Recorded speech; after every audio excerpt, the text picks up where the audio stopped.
Alrighty, I think this is going to be kind of a quick one today because I don't have a ton of information to go on. There was, of course, the mass shooting in Buffalo yesterday. We saw an angry-looking white male in camo fatigues arrested by the authorities there, taken alive, of course, after apparently slaying 10 people. I have not seen the original video, the live stream, which of course he of course streamed his mass murder, just like I believe the New Zealand shooter did a few years back. Interesting, there's another connection between them that I'll get to later. The screenshot that I've seen going around of the live stream seems to show him pointing his gun at a white person, which is interesting. Now, maybe this was just a freeze frame and this was taken out of context. It'll be interesting if the ethnicities and the races of the victims are released, because apparently we're being told, this is the official narrative, this shooter was an avowed white supremacist radicalized by 4chan. The official story is that this kid was a lurker on Pol, and by the time that he turned 18, he was an avowed white supremacist who wanted to, take down Big Jew and the forces aligned against the white race, because of course white people are below replacement level, reproduction, and he had to do something about it. Sort of gives me screw your optics, I'm going in kind of vibes. Now, for quite a few years now, I've been, or at least a couple of years, I've been very suspicious of every mass shooter. No matter, what their supposed motivations are, or what, ideological splinter group they represent, or how they commit their acts, I just find every single one of them is very fishy to me. And I think in a few decades, we'll probably look back on this time and realize that there was a lot more to these shootings than we knew at the time. Obviously, the biggest one that stands out and all that is the Vegas shooting, but every single one of them, the more you look at them, they've got some weird things going on. And it is weird that they're all the same format. You could, you could chalk it up to copycats, sure, but I mean, there's lots of ways to commit terror attacks other than specifically going out and buying an AR-15 when you can buy any other gun. Now, I get AR-15s obviously by far the most common gun, long gun in America, and they're very easy to use. There's a reason why they're popular. But my point is, every single time, it's a white guy with an AR-15, although I guess not always a white guy. There have been a few Nation of Islam guys recently. And then they go out and murder a bunch of people. Never really understood what goals are supposed to be served by going out and murdering random people and then publishing a manifesto. All it appears to do is just, make whatever their cause is look very bad. And, we've had this, this is not like a left or right thing. You've had left-wing shooters like, I believe was the El Paso shooter? Or, there was a guy in Ohio, I remember, who was a left-wing shooter. There was, most famously, the congressional baseball shooter.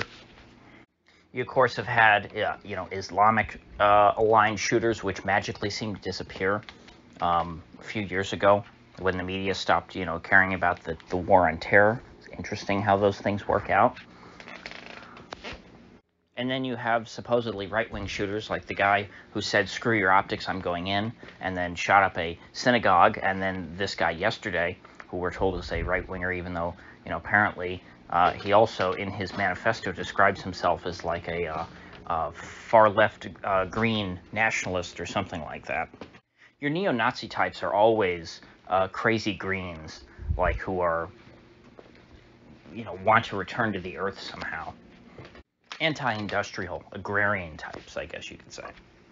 But at this point, it's hard to say what this kid really believed or why he did it, because it seems to be becoming more and more clear that he didn't write his so-called manifesto. It's like 108 or 180. I've seen conflicting reports. And he appears to have, well, he or whoever wrote this and published it, appears to have just lifted the pages from other shooters' manifestos, including The New Zealand shooter who also live streamed himself, shooting up a bunch of muzzies with his AR-15. Now, we are in an election year, so it can't be, we almost have to expect that there's going to be civil unrest and that there's going to be events like this that happen, whether you think that they are orchestrated or organic. They just seem to spike during election years. And our elected officials, I'm sure, will try and use this tragedy to rally the troops. Now, this happened in New York State, a state with very restrictive gun laws, who is not very kind to the AR-15, to say the least. And yet, magically, they were unable to prevent this tragedy from occurring. Imagine my shock. And so the answer, most certainly, has to be federal gun laws, because the state gun laws in New York did not prevent this. I believe what the shooter used would have not passed legal muster in the state of New York. I don't think New York is as bad as California in like having the bullet button mag releases, but I think they're limited to 7 rounds, if I'm correct. I think that like a 1911 is pretty much what they based it on. Oh, well, a 1911 holds 7 rounds, so you don't need any gun that holds more than 7 rounds. You know, those 8-round flush mags that you can buy for a 1911 that still look like the 7-round mags, but they hold 8 because, you know, they've got better springs in them that'll have more travel. Yeah, you can't use those in New York. And if you have a 10-round mag for any rifle, it has to be pinned to 7 rounds, or you're just stuck with the 5-rounder, and don't even think about 20 or 30-round mags. In the words of former New York Governor Andrew Cuomo, you don't need 10 bullets to kill a deer. That was probably the worst Cuomo voice I could have ever done, but, you know, forgive me. Now, inevitably, the gun control push, if it really comes, I mean, I don't know, maybe the Dems are not dumb enough to try and push that during an election year, or maybe they think they just have to rally the troops, you know, rally the base, in which case they will go for that. And, you know, considering it is a 50-50 Senate, they have plenty of a majority in the House in order to get something, bad on guns through. And I think they would probably have Susan Collins and Lisa Murkowski to support it in the Senate. Joe Manchin probably wouldn't, because, again, he's from West Virginia. And even if Sinema were to vote against it, Kamala Harris could come and break the tie. So it's actually possible, now that I think about it, for them to get some kind of gun control thing through. They couldn't do too much, because I don't think that Collins and Murkowski would go so far as to do something to where they couldn't credibly say, hey, I'm all for the Second Amendment, but we have to have reasonable restrictions. That would be their line. That would be the Collins-Murkowski line. Their line wouldn't be, hey, we want to just ban all guns.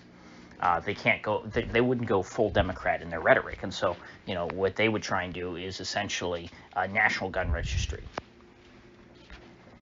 But, there's just so little appetite for any new stuff as far as guns are concerned, especially when this occurred in a state that already has very restrictive gun laws.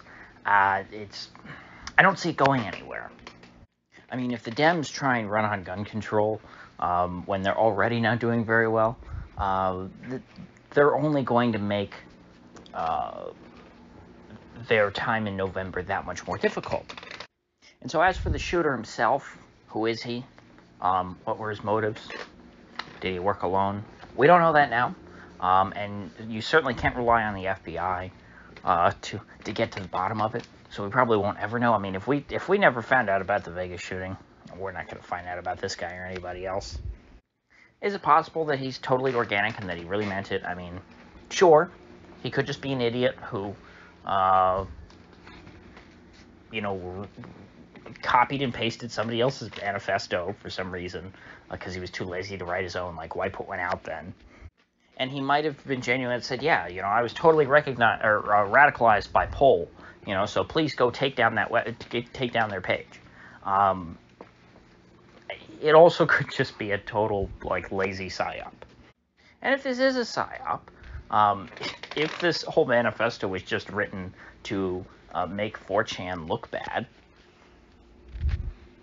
then I mean, well, you know what? I was going to say, well, then the FBI is really losing their edge. Well, they've lost their edge for a long time. I mean, the feds are not as good as they used to be at this sort of stuff. I mean, the United States government was always masters of, agitprop and manipulation and covert action. And now they're sloppy these days. We see it overseas. We see it domestically. They just are not, they don't know how to fool us like they used to. I think it's the arrogance. So anyway, I have no way of knowing one way or the other, so I don't want to say anything definitively, but it really could go either way. So, with that said, I will see you folks back here tomorrow.